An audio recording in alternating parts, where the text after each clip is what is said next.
Every Friday night, someone in my family turns into a creature.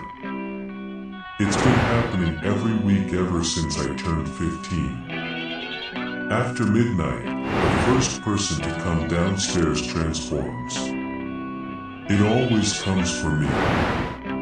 I'm the closest person since I stay in the single bedroom downstairs. Everyone else stays in the rest of the rooms upstairs. The first night it happened, I was scrolling on my phone past midnight, taking a break after finishing my homework. I heard my mom's footsteps come down the stairs but didn't give it much attention. Around this time, it wasn't unusual for her to get a cup of water or clean up things left on the kitchen table. I heard the clink of her cup and the flow of water. Next, a moment of silence, and then another clink when she put the cup down. Then, her footsteps suddenly quickened into a flurry of pitter-patters. Like someone flipped a switch, she was suddenly walking faster than humanly possible. Towards me. I dropped my phone. My mind scrambled to react. Her figure emerged from the door. She looked, well, different, to say the least. Her limbs stretched out on either side of her body, making her arms and legs equal length. The nails on her fingertips elongated to look like claws. Running on all fours, her hair was in thin, long strands, and was black, which differed from its usual brown color.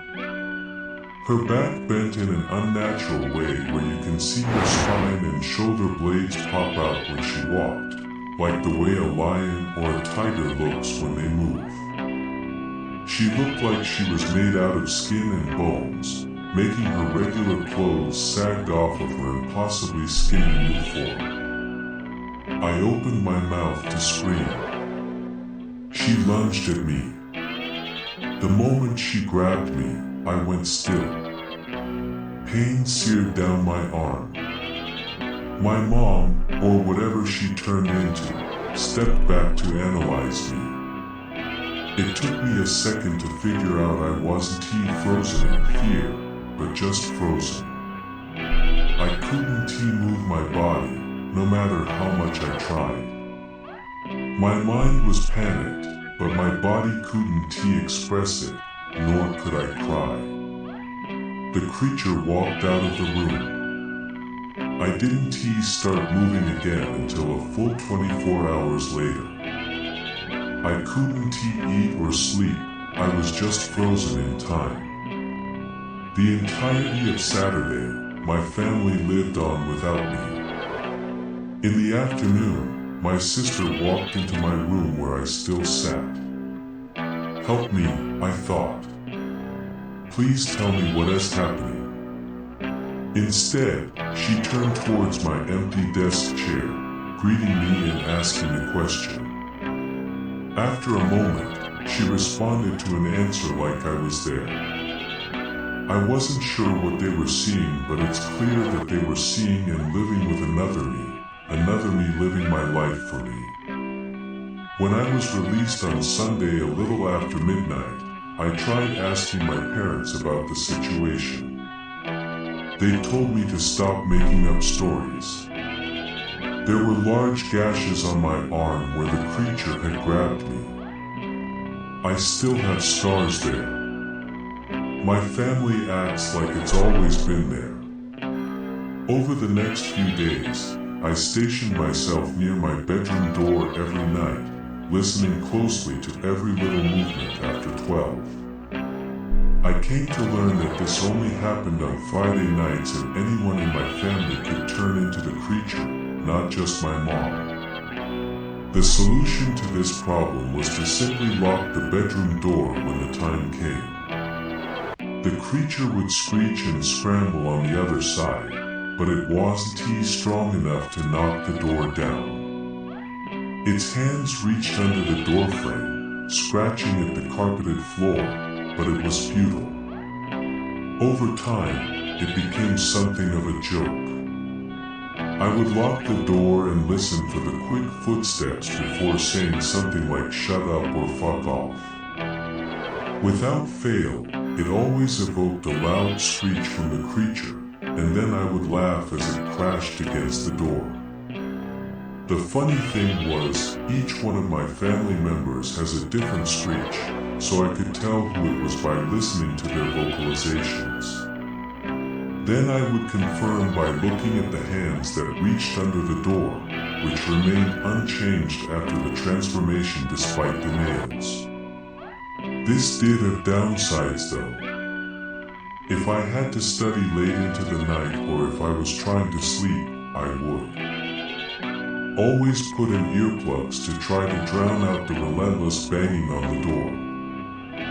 I got used to it eventually, but it was difficult to adjust. Now, I've finally graduated from high school and am on my way to college.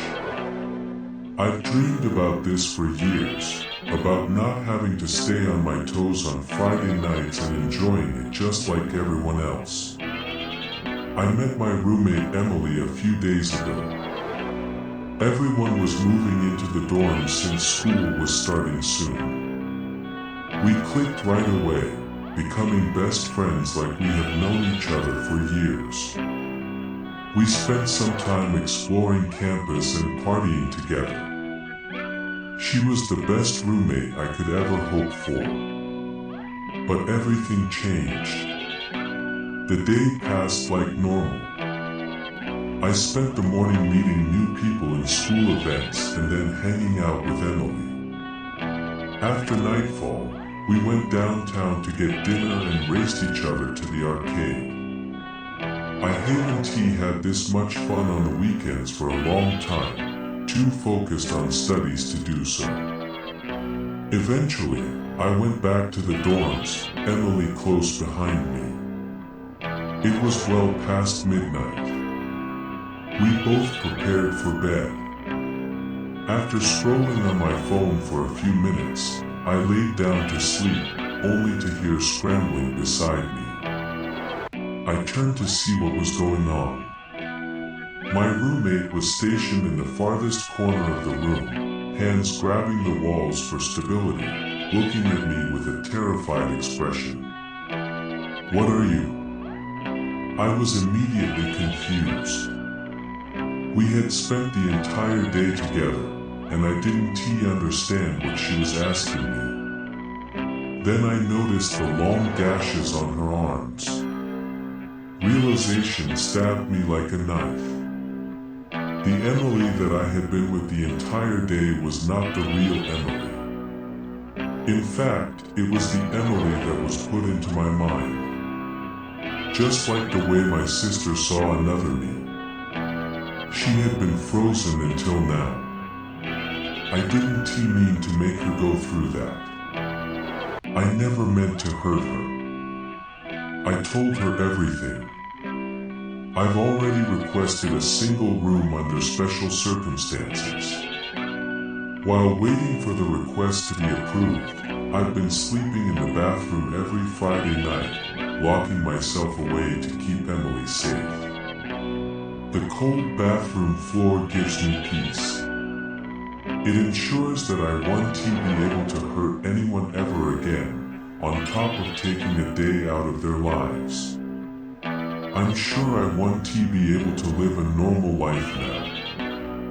Maybe it's better if I'm locked up forever.